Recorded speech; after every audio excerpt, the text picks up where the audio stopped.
Olá, sou José Luiz, professor da Faculdade São Francisco de Assis. Nossa aula de hoje é sobre a escrituração do contribuinte, mais especificamente sobre as disposições gerais do Regulamento do Imposto de Renda. Iniciando então pela escrituração de rendimentos auferidos com o imposto de renda retido na fonte pelas fontes pagadoras.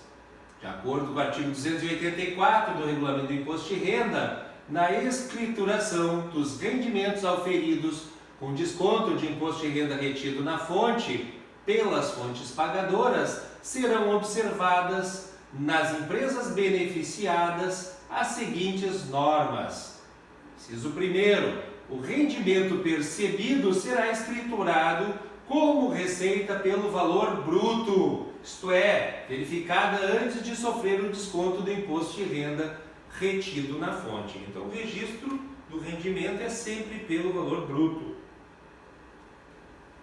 Segundo, o imposto descontado na fonte pagadora será escriturado na empresa beneficiária do rendimento da seguinte forma: a. como despesa ou encargo não dedutível na determinação do lucro real, na hipótese de incidência exclusiva na fonte. E B, como parcela do ativo circulante, mais especificamente imposto de renda retido na fonte a recuperar, nas demais hipóteses. Em relação à inobservância do regime de competência, de acordo com o artigo 285 do Regulamento do Imposto de Renda, a inexatidão quanto ao período de apuração de escrituração de receita, rendimento, custo ou dedução, ou do reconhecimento de lucro, somente constitui fundamento para lançamento de imposto, diferença de imposto, atualização monetária, quando for o caso, ou multa, se dela resultar. E aí as hipóteses: primeira, a postergação do pagamento do imposto para o período de apuração posterior ao que seria devido. Segundo, a redução indevida do lucro real em qualquer período de apuração. Então, somente se resultar em postergação do pagamento do imposto ou redução indevida do lucro real é que a inobservância do regime de competência terá fundamento para o lançamento do imposto.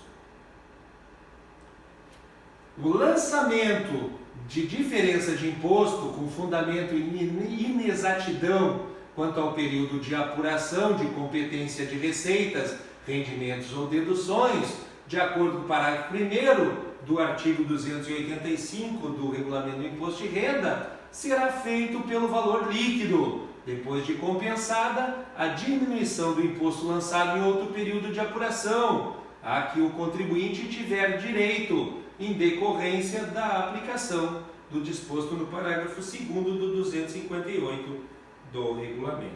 Então, será feito pelo valor líquido.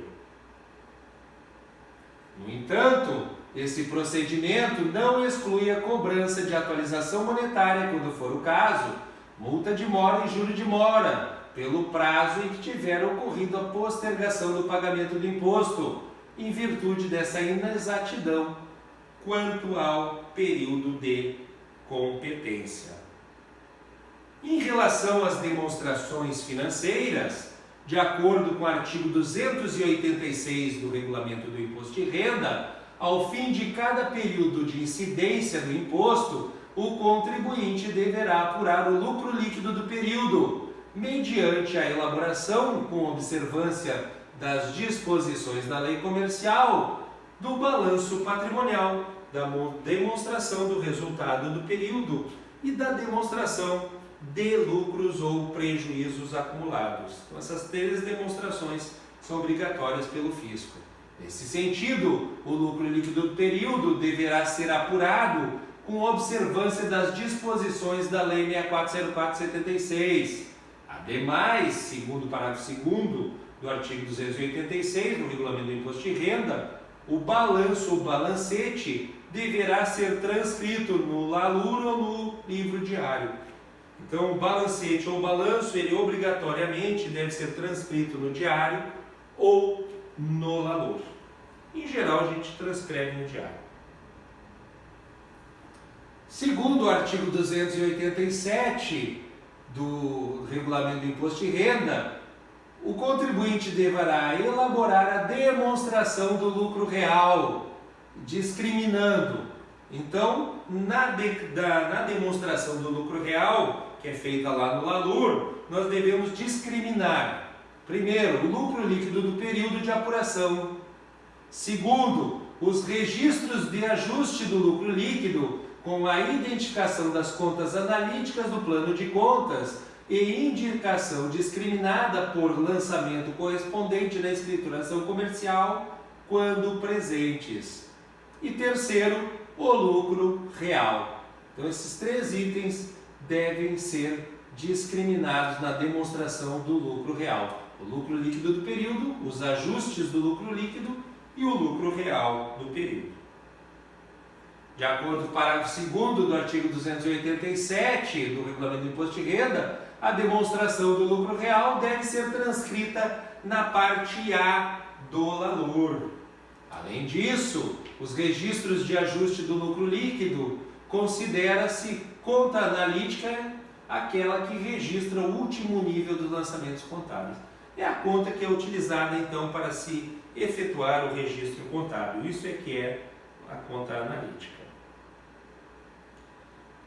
Em relação à verificação pela autoridade tributária, a determinação do lucro real pelo contribuinte, de acordo com o artigo 288 do Regulamento do Imposto de Renda, está sujeita à verificação pela autoridade tributária, com base no exame de livros e documentos de sua escrituração, a escrituração de outros contribuintes, em informações ou esclarecimentos do contribuinte ou de terceiros, ou em qualquer outro elemento de prova, observado o disposto no artigo 969 a 967 do Regulamento do Imposto de Renda.